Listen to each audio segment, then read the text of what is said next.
Good afternoon, everyone. It's okay. Good afternoon is okay. You'll have to bear with me today. My voice is sort of slipping away from me. So, one of the Secretary Mattis's top priorities is strengthening alliances and building new partnerships. This morning, the Secretary welcomed Uzbekistan President Mirziyoyev to the Pentagon for the first time to renew the strategic partnership between our two countries. They discussed mutual security interests and addressed emerging challenges.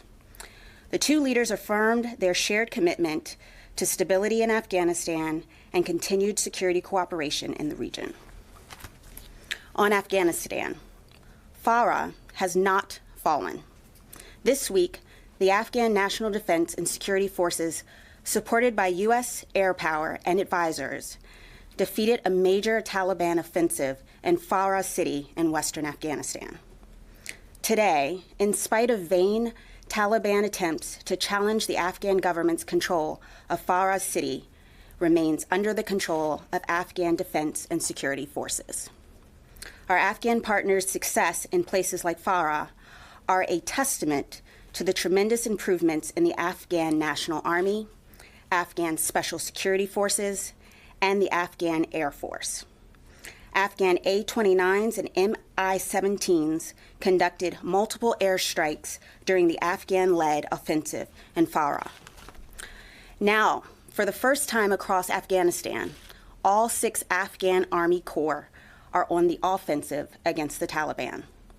This is a great milestone for Afghanistan that will allow for coordinated campaigns as they take the fight to the Taliban throughout the country.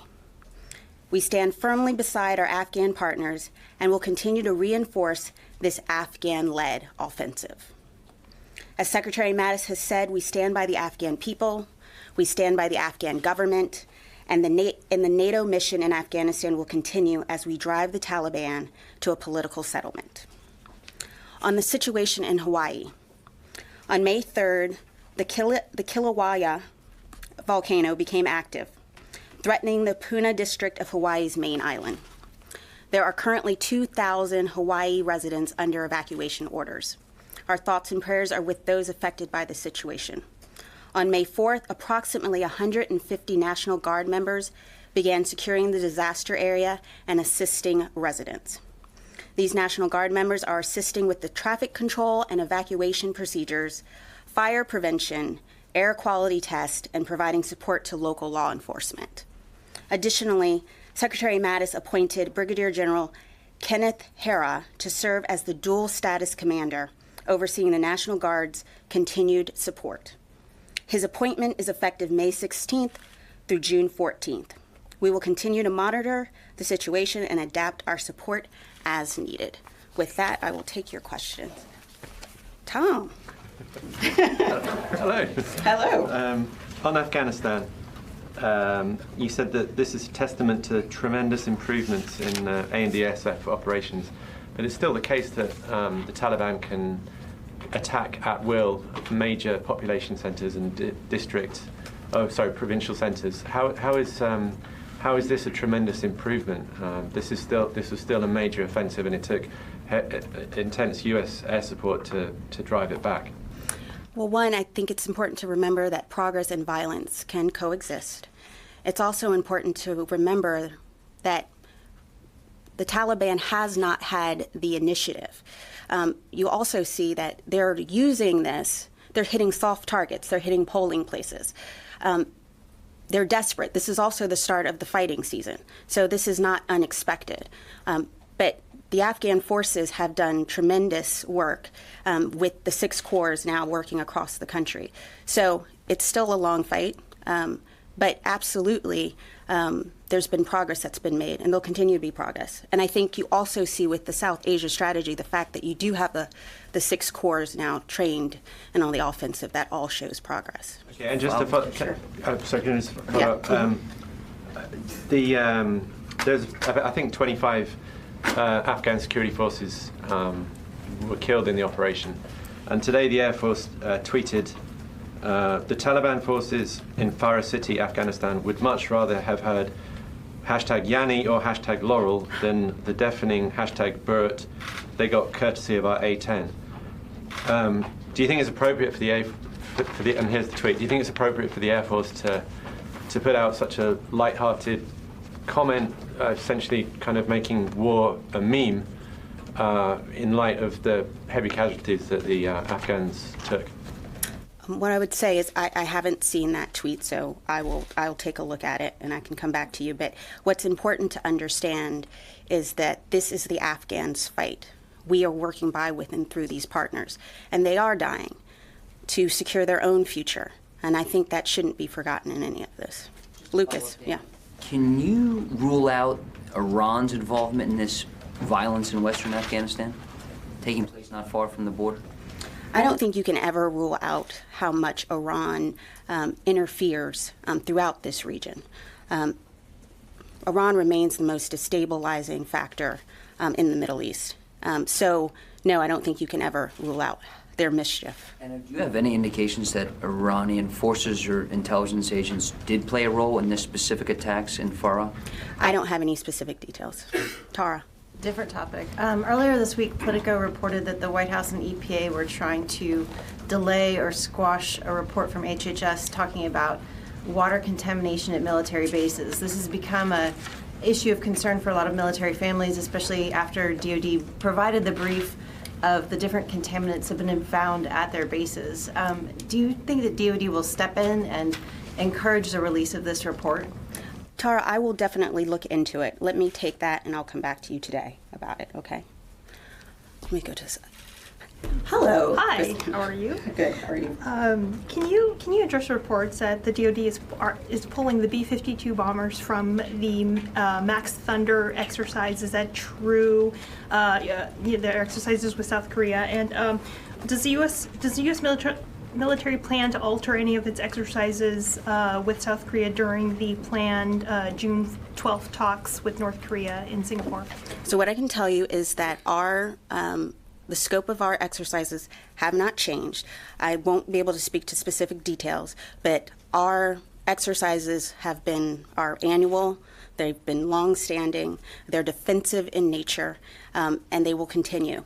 With respect to, and these are alliance decisions. This is something that we do to ensure the readiness of both our forces as well as the South Korean forces.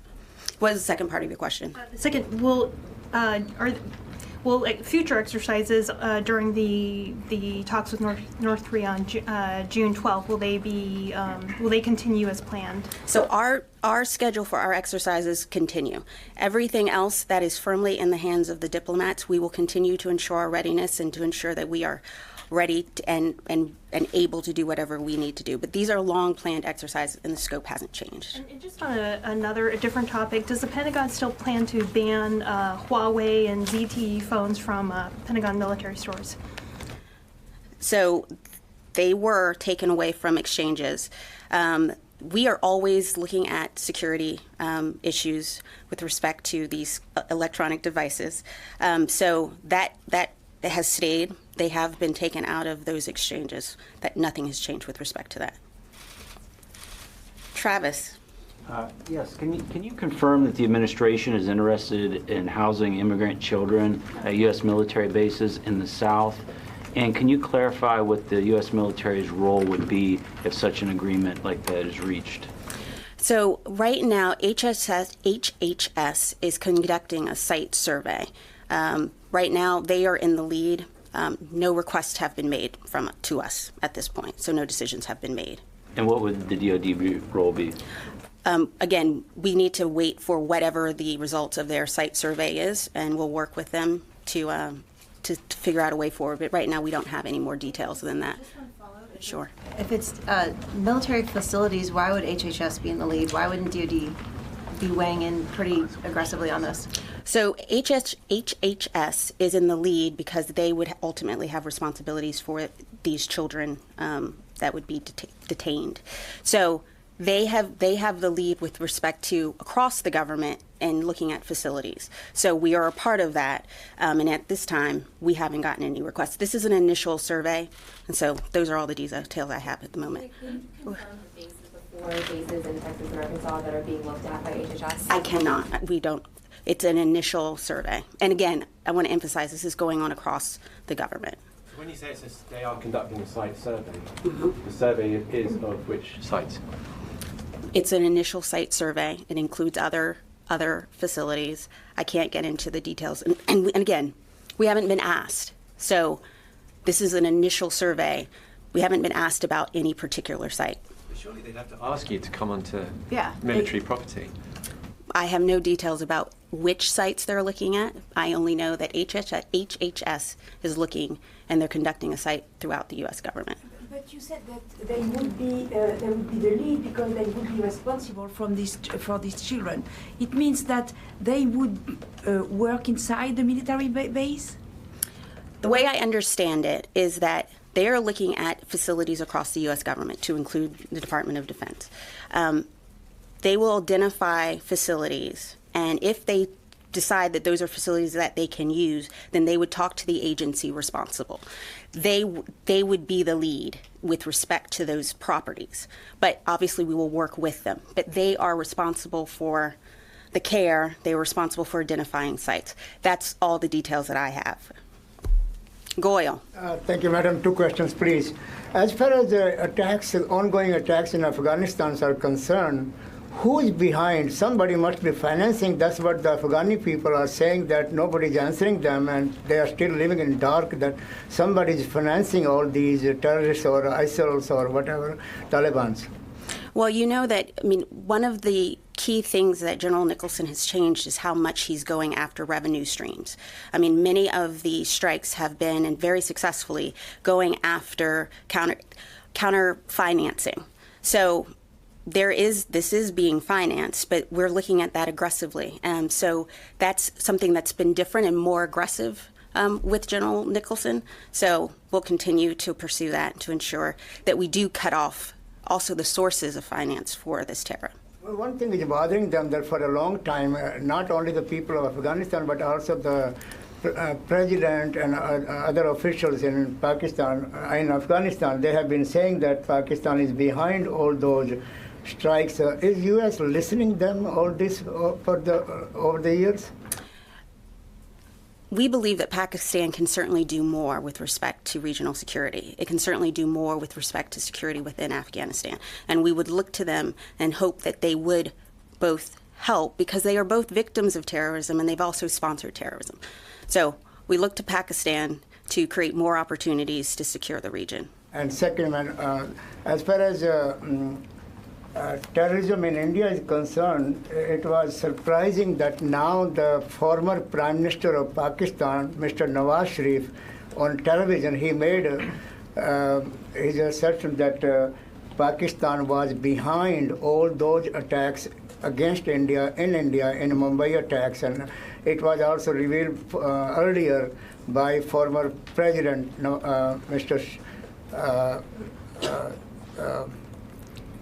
the Pakistan's former president, and he said that Pakistan was always supporting terrorism against India.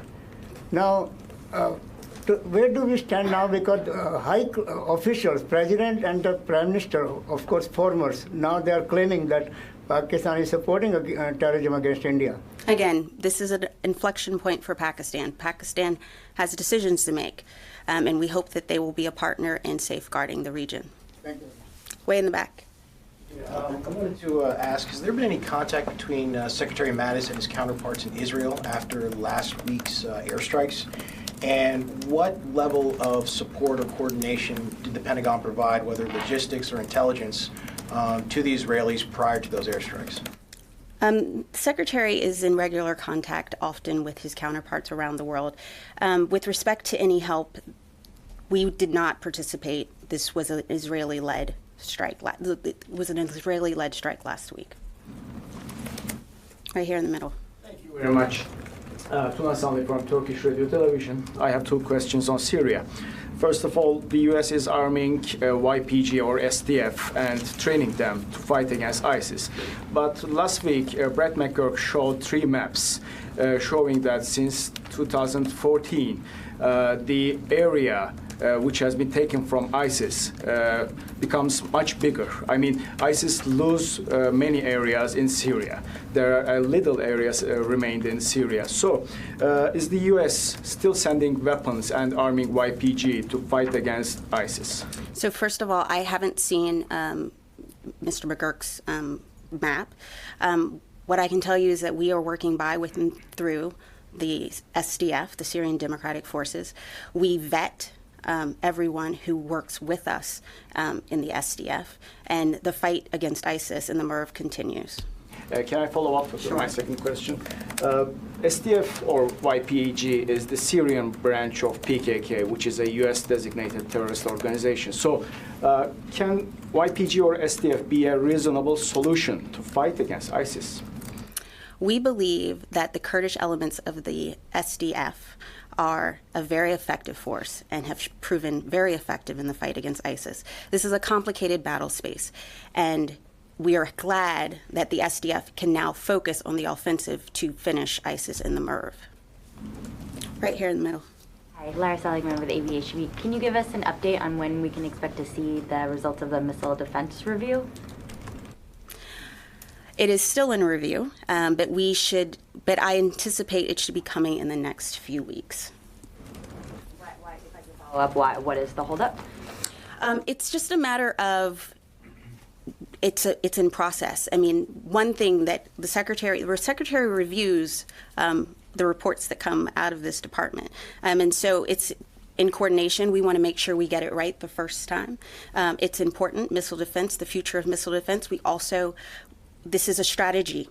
It's important to ensure that we are showing what we're doing moving forward. We have talked a lot over this last year about our budgets and the investments we need to make. So when we show where we're going and what we need and the investments we need to make, we want to make sure that it's thorough. So I do anticipate in the next couple of weeks. Jeff. Thank you. The U.S. was able to operate out of an Uzbek air base from 2001 to 2005.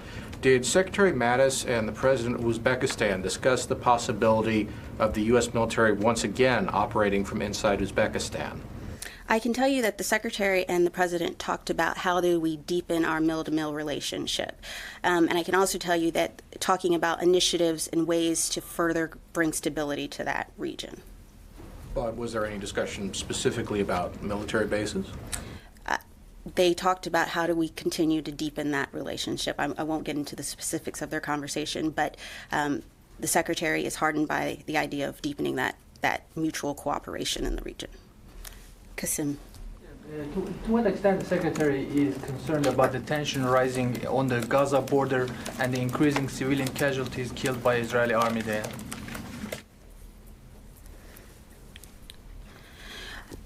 What I can tell you is we have taken a look at our embassies and security, and we have increased the number of Marine security guards at our embassies. Obviously, we're monitoring the situation very closely, but Israel has the right of self-defense, and so we'll continue to keep a sharp eye on the situation as well as our embassies around the world. Do you justify those civilian casualties on Gaza border? What I would tell you is that we are going to continue to monitor the situation. Israel has the right of self-defense, and it has the right to protect its borders. Elizabeth. Thanks, Tina. Can you just speak to, I know you said the exercises in South Korea are ongoing, they haven't changed in the scope. Have there been any discussions about scaling them back in the future, scaling back future exercises in order to ensure that the summit goes forward between Kim and Trump? There has been no discussion of that. Wes. Hi, if we go back to Afghanistan for a second. Do you know if there were U.S. advisors on the ground in Farah, in the vicinity of Farah City during this battle, and if so, what role they played? What I can tell you is that there were U.S. advisors assisting. Obviously, there were also coalition airstrikes that assisted in the offensive. Thank you. Mm-hmm. Johnny. Thank you very much, Dana. On North Korea, do you have any reason why North Korea complain about Max Thunder exercises in South Korea? why, also you have any plan to reduce some USFK in South Korea? There's been no talk of reducing anything. There's been no talk of changing our scope. Our scope hasn't changed. These are annual exercises. We're very transparent about them. They are defensive in nature, and the scope hasn't changed. This is about the alliance. This is about safeguarding the alliance. This is about ensuring our readiness as an alliance. Dana, just to follow up on Councilman's question regarding the additional security at the U.S. embassies, have the Marines that were requested, are they on station or been deployed as of now, or are they still kind of moving in? And have you received any additional requests for security from any other embassies aside from the ones listed? So we're doing this in coordination with the State Department. These are not additional, so this is not, these are Marine security guards who are deployed, who work on in the wire security at the embassies and consulates. This is not in addition, these are not additional Marines. These are the Marines that are designated to support our embassies and consulates around the world. And have you received, is the department received any requests? We have not, I have not seen any additional requests. The guards were sent because of the president's decision to move the U.S. Embassy to Jerusalem, right? It's not because of the situation in Gaza, correct? It is not. It has nothing to do with Gaza. It has to do with just a heightened sense of security and in coordination with the State Department to ensure that we're ready. We're all, but let's be clear, we're always surveying the security and the force protection around our embassies and consulates. And so we continue to be vigilant about that.